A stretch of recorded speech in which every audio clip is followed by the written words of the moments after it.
Dukungan penuh diberikan kepada Timnas Garuda Muda termasuk orang tua Evandra Florasta. Sang ayah berpesan agar Evandra bisa memberikan yang terbaik untuk Indonesia jelang laga melawan Korea Utara nanti. Dukungan kepada Timnas Indonesia U17 diberikan oleh orang tua Evandra Florasta dan seluruh pecinta sepak bola Indonesia. Ditemui di rumahnya di Asrama Brigif 18 Jabung, Kabupaten Malang, Jawa Timur, Oktamus Sylvester berpesan agar Evandra dan kawan-kawan terus memberikan yang terbaik.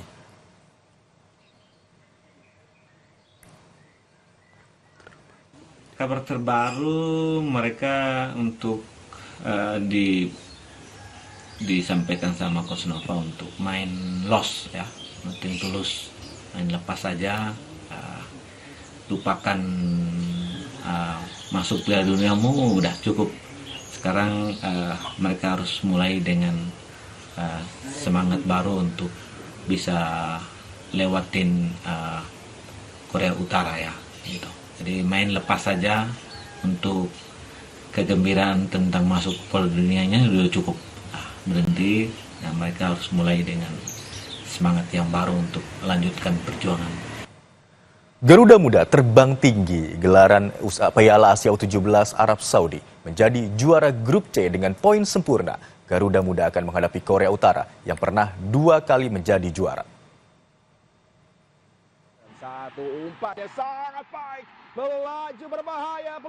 Perjalanan Garuda Asia di Piala Asia U17 tidak mudah karena berada satu grup dengan Korea Selatan yang juga pernah 2 kali menjadi juara ajang ini.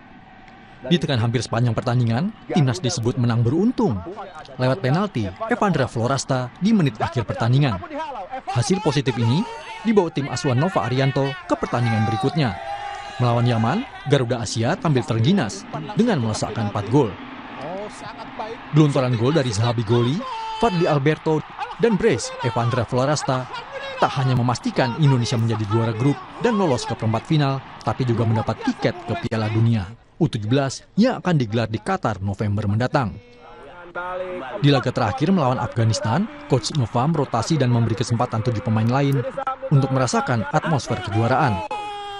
Hasil maksimal kembali diraih Garuda Muda 2-0 dengan gol Fadli Alberto dan Muhammad Zahabi Goli. Ketua Umum PSSI Erick Thohir juga mengingatkan pemain timnas tak terlena dengan hasil manis di fase grup dan memberikan yang terbaik di perempat final. Di perempat final, Indonesia akan berhadapan dengan Korea Utara yang terkenal dengan permainan keras, fisik tangguh, dan pantang menyerah. Korea Utara menjadi salah satu tim tersukses di ajang ini dengan 2 gelar juara pada tahun 2010 dan 2014. Tim Liputan, Kompas TV.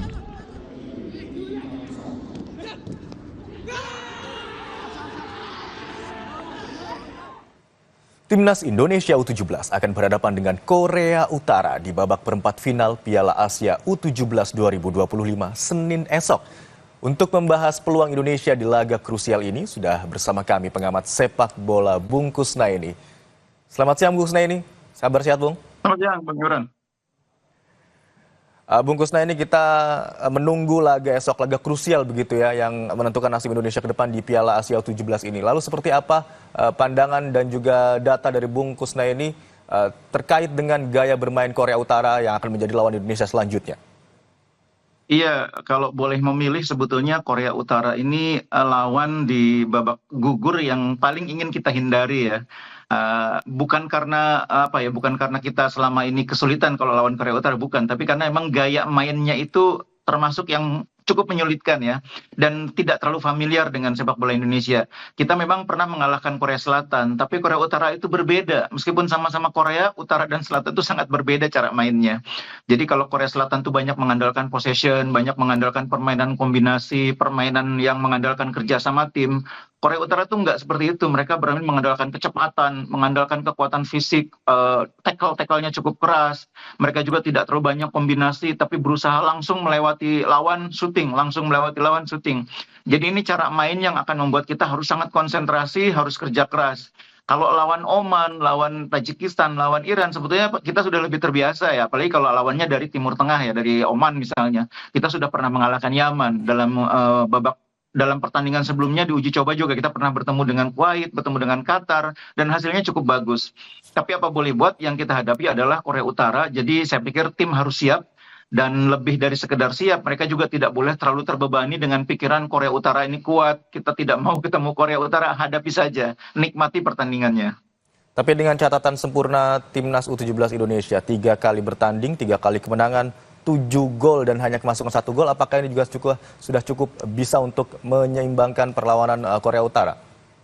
Iya, mudah-mudahan ini bisa membawa pemain ke level kepercayaan diri yang lebih tinggi ya. Karena percaya diri itu penting di pertandingan fase gugur, karena pertandingannya hanya sekali, tidak boleh ada kesalahan. Dan itu diharapkan kepercayaan diri yang tinggi itu juga bisa membuat mereka bermain sebaik di fase gugur. Karena memang pertandingan di fase gugur ini tentu lebih berat dibanding di fase grup ya. Di fase grup kita bisa mengatur strategi, misalnya lawan Korea Selatan kita berusaha tidak kalah, yang penting dapat poin, tapi ternyata alhamdulillah menang. Tapi di fase gugur kita harus berpikir bagaimana menang. Itu bedanya yang membuat kita memang cara berpikir, mindsetnya, kemudian game plan-nya semuanya menjadi berbeda. Kira-kira Coach Nova Arianto akan mengeluarkan taktik seperti apa? Kalau lawan Korea Selatan kita tahu bersama cenderung bertahan, kemudian melawan tim selanjutnya Yordania juga mulai maksud kami Yaman mulai menyerang begitu terbuka, lalu melawan Korea Utara, kira-kira taktik seperti apa yang akan dijalankan oleh Coach Nova? Iya, seperti yang saya bilang tadi, cara main Korea Utara berbeda dengan Korea Selatan yang kuat dalam possession ya. Korea Utara tuh nggak terlalu banyak main possession, mereka banyak main direct ya, banyak melakukan permainan serangan dari sayap, shooting atau angkat bola crossing. Jadi secara possession mungkin kita tidak seberat waktu lawan Korea Utara ya, Korea Selatan maksud saya, di mana waktu itu Korea Selatan menguasai 68% penguasaan bola. Kali ini mungkin lebih rapat perbandingannya 55-45 atau bahkan paling jauh 60-40. Kita lebih punya kesempatan main juga, lebih punya kesempatan mengembangkan permainan, mengembangkan kreativitas, memberikan ancaman. Nah, itu yang menurut saya harus dimanfaatkan oleh para pemain ini, oleh Coach Nova dan jajaran pelatih. Pada saat kita possession menguasai bola, kita harus bisa menciptakan ancaman yang kemudian bisa dimanfaatkan menjadi gol.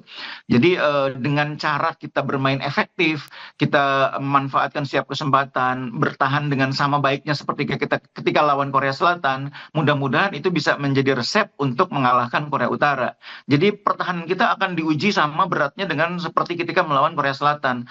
Karena Korea Utara ini pemain-pemainnya cepat-cepat, berani melakukan shooting dari luar kotak penalti, berani mengalahkan lawan duel dalam 1 lawan 1, dan itu harus diwaspadai oleh pemain kita. Jangan kecolongan, jangan bikin kesalahan sendiri, terutama di area pertahanan.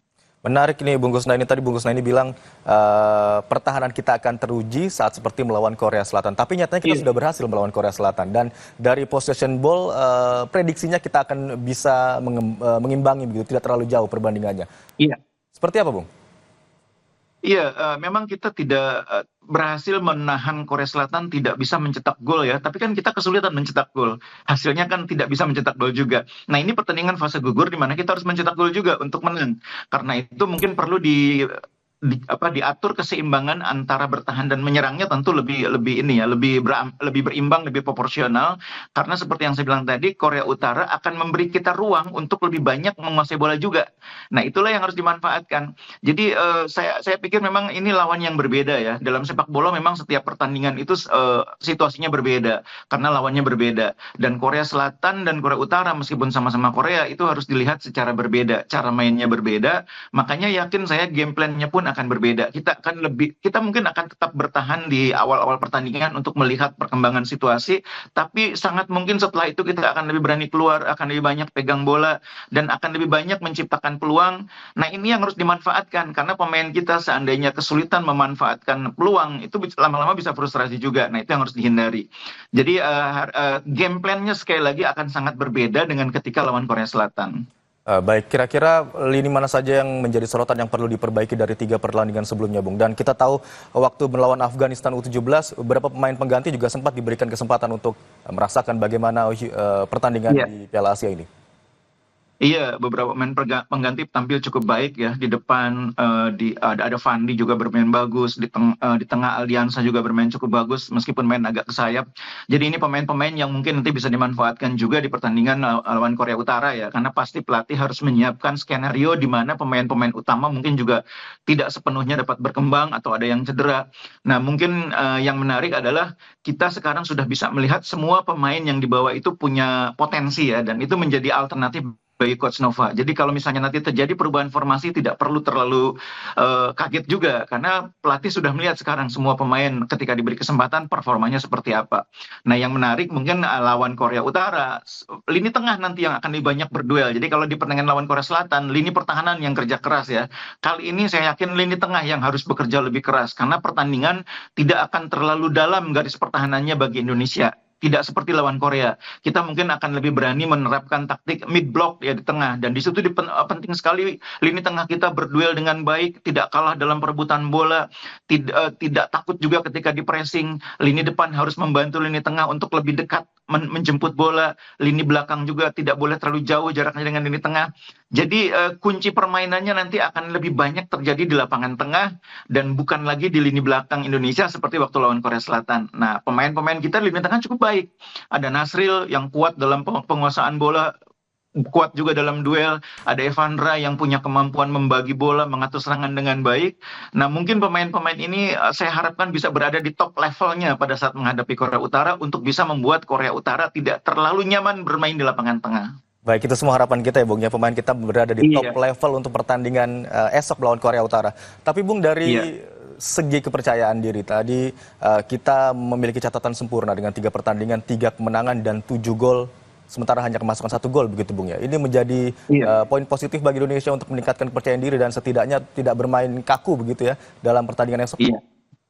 Iya, itu pasti akan menjadi akan menjadi semacam bonus yang akan meningkatkan level kepercayaan diri, itu yang tadi saya sampaikan.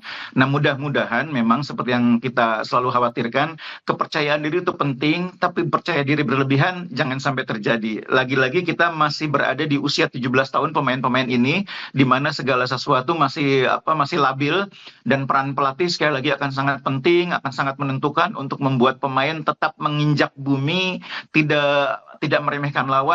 Meskipun Korea Utara lolosnya susah payah, beda dengan kita di mana 2 pertandingan sudah langsung lolos, tapi Korea Utara adalah lawan yang sulit dikalahkan, adalah lawan yang seringkali kalau berhadapan dengan tim-tim seperti Indonesia itu mereka punya kepercayaan diri juga untuk bermain lebih lepas ya. Kita sudah melihat itu di Asian Games ketika Coach Indra menangani tim Asian Games U23 tahun 2023, kita bertemu dengan Korea Utara juga. Korea Utara ini mainnya mungkin banyak orang mengira mainnya kaku, banyak yang orang mengira mainnya nggak banyak hal-hal bola-bola umpan-umpan terobosan, mereka mainnya textbook. Ternyata nggak juga. Korea Utara itu ketika sudah di lapangan itu kadang-kadang juga mampu menampilkan permainan-permainan yang tidak terduga, meskipun memang secara keseluruhan kombinasinya nggak sebanyak Korea. Secara keseluruhan taktik bermainnya relatif lebih mudah dibaca, tapi mereka seringkali kadang mengejutkan juga dengan hal-hal yang tidak kita perkirakan. Catatan top skor sementara juga dipegang oleh pemain Indonesia saat ini Bung, Evandra Iya. Florasta. Kira-kira kiprahnya, prediksinya untuk pertandingan esok seperti apa Bung? Apakah peluang untuk mencetak gol dan bermain apik akan terus ada di diri Evandra?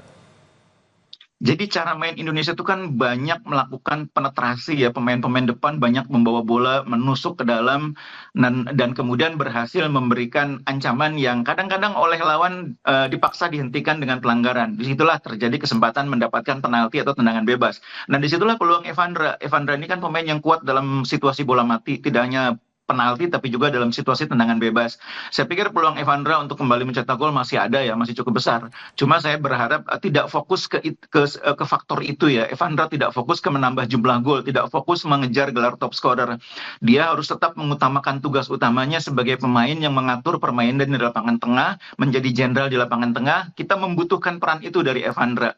Jadi mencetak gol hanya bonus bagi dia, tapi fokus utamanya adalah mengorkestrasi permainan tim supaya tim ini bisa tampil baik dan bisa mengalahkan Korea Utara minimal di lapangan tengah. Baik, mencetak gol adalah bonus bagi catatan pribadi, tapi Iya. kerjasama dalam tim menjadi hal yang sangat penting, terutama untuk pertandingan selanjutnya besok melawan Korea Utara. Harapan kita bersama memang Indonesia, Garuda Muda dapat terus melaju untuk berbicara banyak di Piala Usia terutama U17 ini. Terima kasih Iya. atas masukan dari Anda, Bung Kusney ini, pengamat sepak bola. Terima kasih. Selamat Baik, siang. Bang Sampai Imran. jumpa.